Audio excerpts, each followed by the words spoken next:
সশস্ত্র বাহিনী দিবস উপলক্ষে সেনাকুঞ্জে আয়োজিত সংবর্ধনা অনুষ্ঠানে এবার আলোচনার কেন্দ্রে ছিলেন সাবেক প্রধানমন্ত্রী ও বিএনপি চেয়ারপারসন খালেদা জিয়া। সশস্ত্র বাহিনী বিভাগ এই অনুষ্ঠানের আয়োজন করে। দীর্ঘ এক যুগ পর বৃহস্পতিবার সেনাকুঞ্জের এই অনুষ্ঠানে অংশ নিয়েছেন তিনি। এছাড়াও 2018 সালের পর তিনি এই প্রথম প্রকাশ্যে কোনো অনুষ্ঠানে অংশ নিলেন। অনুষ্ঠানের প্রধান অতিথি অন্তর্বর্তী সরকারের প্রধান উপদেষ্টা ডক্টর ইউনূস তার ভাষণে বলেন, খালেদা জিয়াকে অংশগ্রহণের সুযোগ দিতে পেরে আমরা গর্বিত। প্রধান উপদেষ্টা ডক্টর মোহাম্মদ ইউনূসকে সকলের উদ্দেশ্যে আর মূল্যবান বক্তব্য প্রদান করার জন্য বিনীত অনুরোধ জানাচ্ছি।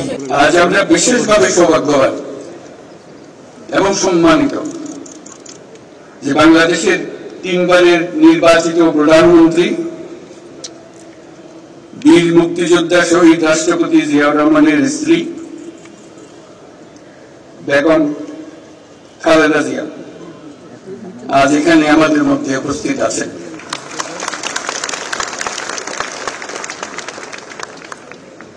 এক যুগ ধরে তিনি এই মহাসম্মেলনে অংশগ্রহণ করার সুযোগ পান নাই, আজকে সুযোগ পেয়েছেন। আমরা সবাই আনন্দিত এবং গর্বিত যে আমরা এই সুযোগ দিতে পেরেছি আপনাকে।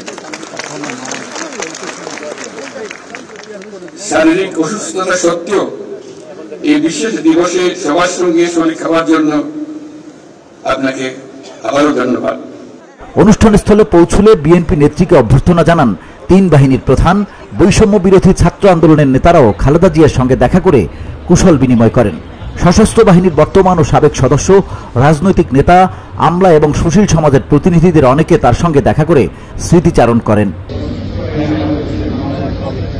বৃহস্পতিবার বেলা 3:35 ঢাকা সেনানিবাসের সেনাকুঞ্জে পৌঁছান খালেদা জিয়া। এ সময় সেনাপ্রধান জেনারেল ওয়াকারুজ্জামান, নৌবাহিনীর প্রধান অ্যাডমিরাল মোহাম্মদ নাজবুল হাসান এবং বিমান বাহিনীর প্রধান air chief marshal Hasan Mahmud Khan তাকে অভ্যর্থনা জানান। এছাড়াও অনুষ্ঠান শেষে ছাত্র আন্দোলনের নেতা এবং উপদেষ্টা আসিফ মাহমুদ তার ফেসবুক ওয়ালে লেখেন, খালেদা জিয়াকে এই সুযোগ করে দিতে পেরে আমরা গর্বিত। এছাড়া অন্য যে সমন্বয়করা রয়েছেন তারাও প্রায় একই ধরনের স্ট্যাটাস দিয়েছেন খালেদা জিয়াকে নিয়ে।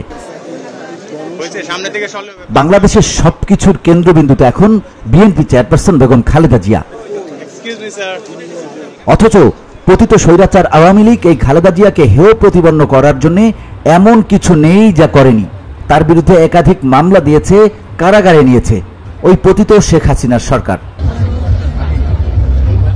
কিন্তু দিন শেষে বাংলাদেশের মানুষের নয়নের মণিতে পরিণত হয়েছেন বিএনপি চেয়ারপারসন বেগম খালেদা জিয়া, আর শেখ হাসিনা এখন পতিত স্বৈরাচার। VOD Bangla news desk.